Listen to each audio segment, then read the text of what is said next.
guys, so I'm here today to do a book haul and what I think is probably one of the biggest book hauls I've done in a while. So I'm not going to waste any time at saying any more than that, and I'm going to jump straight into the books. I'm going to try and start with the books I bought myself and then move on to the books I was sent for review, but the first two books I have here I bought from Verso's May Day 50% off sale. So on May Day, which is International Workers' Day, Verso, which are a radical publishers I'm a big fan of, reduced a selection of their books on their website by 50% off, and there was two that I'd had my eye on anyway, so decided to pick them up.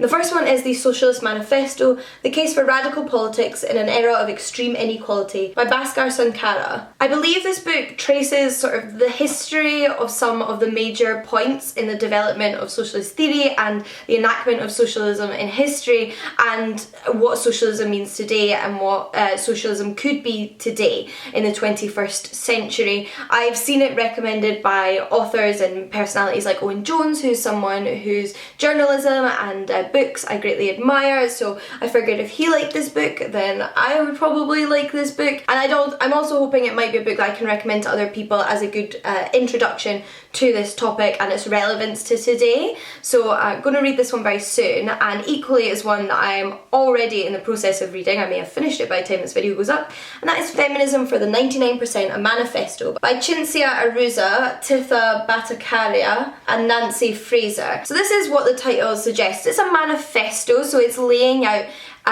the points that these authors and these activists feel are most important for feminism today, and what feminists need to demand, what feminism for the 99% means. It is playing on that idea of the 99% that arose a few years ago, where 1% of the world's population hold a large proportion of its wealth and the rest of the 99% don't. I imagine that we're all probably in that 99%, and it's looking at the importance of using a class analysis when discussing feminism, because there are strains of feminism that I'm not personally a fan of that go in for the how do I as an individual woman get to the top of my career so that I can become the CEO of a company that potentially profits from the mistreatment of its workers kind of thing. It's that idea that for some, feminism simply just means women gaining power within a corrupt system, which is not what I am here for. So I like the idea of a condensed sort of introduction to what they are calling feminism for the 99%. There's lots of different terms for this kind of feminism. Socialist feminism, Marxist feminism, true intersectional feminism, whatever you want to call it, but I liked the idea of this, and I'm very much enjoying it so far. I then ordered myself a fantasy book purely on a whim, and that is The Queen of Hilaria by Effie Calvin. So basically what I've done recently was start a list on Goodreads, you know, the good old Goodreads list system, because I hadn't found one that particularly met the criteria of what I was looking for, and that is fantasy novels with queer female protagonists. And I put lots of books on there and asked other people to add books to there, and from the books that people were adding, this one jumped out to me as something that I might like to read. What I found very interesting about this is it is about a princess from one kingdom who's betrothed to the prince of another kingdom. However, she finds that her first ever visit to this kingdom is for that prince's funeral because he is murdered, but the alliance between their kingdoms is still something that's heavily desired by their people and I guess their parents. So instead she is offered the opportunity to marry the princess of this kingdom. And I have never before seen a book that explores the idea of an arranged marriage or a political marriage between two women, or a civilization that doesn't really prioritise male-female marriage over female-female marriage. And I just thought it was really interesting. It's not very long, love me some fantasy with queer women at the centre, so I'm hoping that I enjoy this one, and if I do, it's the first of the series, so there'll be more for me to read. I then have a couple of books I picked up when I was book shopping with Sana from Books and Quills. She was filming a tour of bookshops in central London for her channel, which I'm sure will be going up soon, so keep an eye on her channel for that, and I tagged along and obviously bought some books.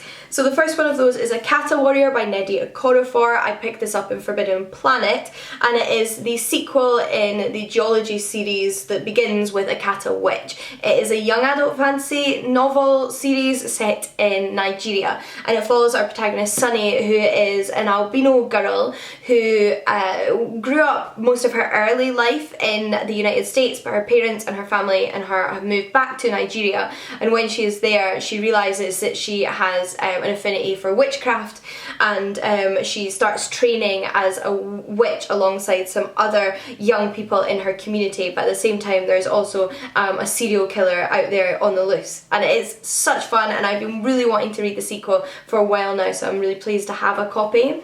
I then picked up a copy of Angela Davis's autobiography from Houseman's, which is near King's Cross Station and is one of my favourite bookshops in London. If you're at all into non-fiction, you have to visit Houseman's, and I love Angela Davis. I've read a few of her books, I've watched documentaries and videos of her speaking online. She was and is a civil rights activist amongst other political activism, and during the civil rights movement she was arrested and imprisoned for a crime that she did not commit, and there was a massive campaign to get her out of prison, and she was just incredible throughout the whole trial, and it really highlighted the injustice in the incarceration system and racism in the United States, and this is her story from her perspective, so I'm really excited to read a more personal book by her, because all the books I've read by her have been more about non-fiction on activism or on prisons, but in the abstract, whereas this is like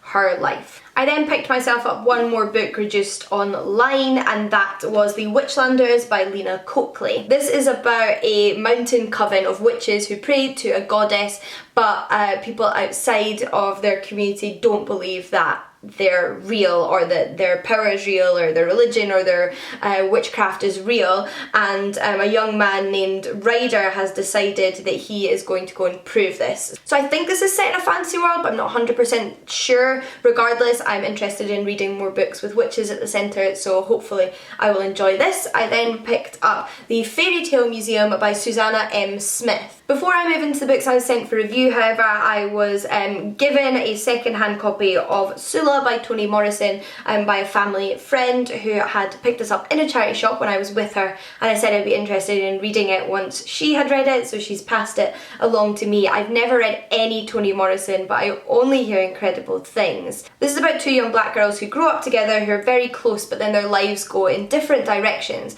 and it's many years later, and once again their paths cross. And it's about the different paths that they've both taken, and how they now interact with one another, and how their lives now mesh or don't mesh together. All the books I'm now going to show you I was sent by publishers for review. So the first one I have is An American Marriage by Tayari Jones. So this was shortlisted recently for the Women's Prize for Fiction, and it sounds really incredible. It's another one that's actually about wrongful incarceration and racism, so that seems to be a theme in some of the books in this book haul, but it's about a married couple in the United States, and the husband is accused of a crime that his wife is absolutely sure he did not commit. However, he is imprisoned because of it, and it's about the strain on their relationship, and her, I imagine, trying to prove his innocence. It actually sounds quite similar to If Beale Street Could Talk by James Baldwin, but set in more contemporary times. I haven't read If Beale Street Could Talk, but I've seen the film, and the film was incredible, so I'm hoping that I will enjoy this as much. We then have The Devouring Grey by Christine Lynn Herman. Now, I requested a copy of this for one reason and one reason only,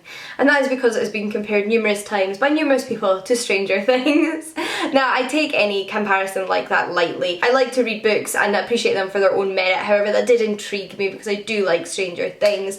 It is set in a small American town where there's something called the Devouring Grey lurking out in the woods. I think one of our protagonists is a girl who's just moved to this town, although her family were originally from there, and all of these bodies have started to turn up in the woodlands, but there is a paranormal aspect there rather than it being purely a thriller, and it just sounds right up my alley. We then have a proof copy of The Confessions of Franny Langton by Sarah Collins. This is another book, it just sounds brilliant. I'm so excited about so many of these books, but this is a historical novel set in Britain, 1826 to be precise. Franny Langton is a young black woman living in London in the 1820s, and she has been accused of a crime, and people are getting up during her trial and accusing her of all of these awful things, and she finally gets a chance to tell her own story, and it's about how she got to where she is now. Again, more prisons, wrongful accusations and racism. It also reminds me a little bit in the synopsis of Alias Grace by Margaret Atwood, which I love, so I'm hoping I will also love this one. We then have a book that I was so excited about when I saw that it existed, and that is Scratchman by Dollmaker, a Doctor Who novel. So this is a Doctor Who novel by one of the actors who played Doctor Who himself, Dollmaker, who was one of my favourite Doctors. He's also probably, I feel like, the most iconic in the fashion department, but regardless, I actually really love these kind of almost what I describe as published fan fiction novels surrounding Doctor Who. I read a lot of them growing up. I actually recently picked one up by Juno Dawson, which follows the new Doctor played by Jodie Whittaker, and I used to read Torchwood books as well when Torchwood was still more of a thing. I love Torchwood, I miss Torchwood, don't we all just miss Torchwood? So when I saw this was coming out, I was like, yes, super excited, because not only is it a new Doctor Who book, but it's written by an actor who played Doctor Who, and it is set during the fourth Doctor's time, so we follow the Doctor that Dollmaker played along with his companions, so Sarah Jane Smith and Harry, and it's about some gruesome living scarecrows set in a rural Scottish village, and I am here for all of that. It actually sounds a little bit dark, which again, really here for. We then have the Dollmaker by Nina Allen. Now I haven't read anything by Nina Allen yet, but I've heard incredible things, particularly from Victoria over at Eves Alexander, so I'm really excited to own one of her books. This one is about a man who is a doll maker, and he replies to a personal ad in the newspaper from a woman who is a doll collector, and it's about the friendship that they build over these letters and communications and what happens when they finally meet. The next two books are actually both in the same series. They were sent to me by Pan Macmillan, and one is Sorcerer to the Crown by Zencho and the other is The True Queen by Zencho. So this is actually the more recent release. This is book 2 in the series, which has just come out, but I hadn't read book 1 and was really interested in reading book 1, so they kindly let me have both. So I am hoping I'm really going to enjoy this because I've got the second one waiting for me. But I have heard really great things about this fantasy series. It's set in Regency London, and our protagonist Zacharias is the first African royal sorcerer. It sounds like a historical Britain that is mixed in with the fantastical and the fae. There is a fairy court parallel to the monarchy of Britain at the time, and it also deals with the sexism at the time, as in women are not allowed to practice magic, but this sorcerer, who is the sort of leading sorcerer at the time, sees this woman who has these incredible magical abilities and is intrigued by her. I've previously read one of Zencho's short stories or novellas, I'm not quite sure which category it would fall into, The Terracotta Bride, and loved it. Her writing and imagination were incredible, so I have complete faith in this series. We then have a non-fiction title, and that is The Jamestown Brides by Jennifer Potter,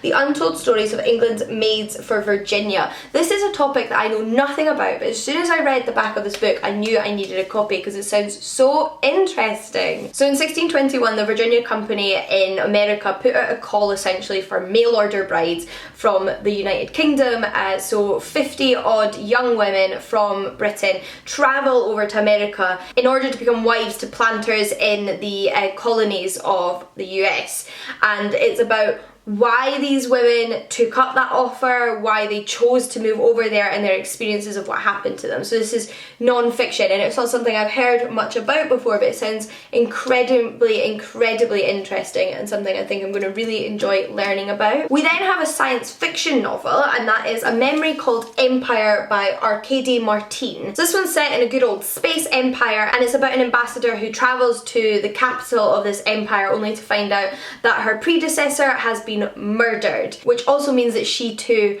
may be under threat, and I love the combination of sci-fi and murder mystery. I am so here for that. 3 more books to go though. The next one is a proof of one of Verso's new fiction titles. So this is Will and Testament, a novel. Verso, like I mentioned before, are a radical publisher of numerous non-fiction titles, some of my absolute favourite non-fiction titles in fact, and they are trying to increase their fiction output alongside their non-fiction, and this is one of the novels that they have picked up. The novel itself was originally written in Norwegian and has been translated into English for this edition. This is, I believe, a kind of family drama with a bit of a mystery. It's about 4 characters who share a dark secret from a long time ago, and they are being reunited in this summer house, and it's about these secrets unravelling and coming out.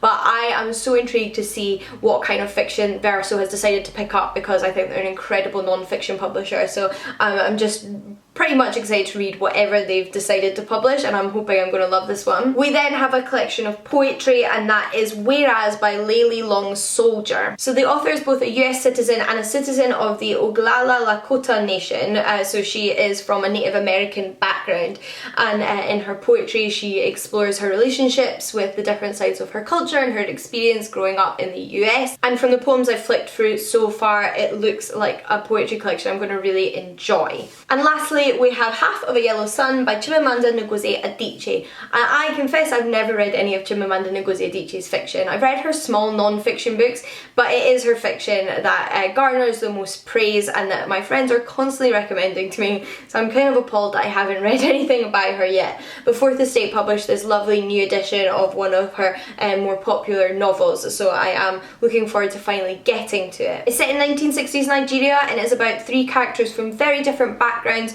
whose lives intersect with one another. I don't know much more than that, but I do know that the author's writing is highly praised by everybody I know, so I have faith that it will be a good one. Those are all the books I have recently acquired, however, no mean amount. I would love to hear from you if you have any thoughts on any of the books I've mentioned here. Do let me know which ones you'd like to see reviews of first, and until next time, happy reading, and I'll see you all again soon. Bye guys!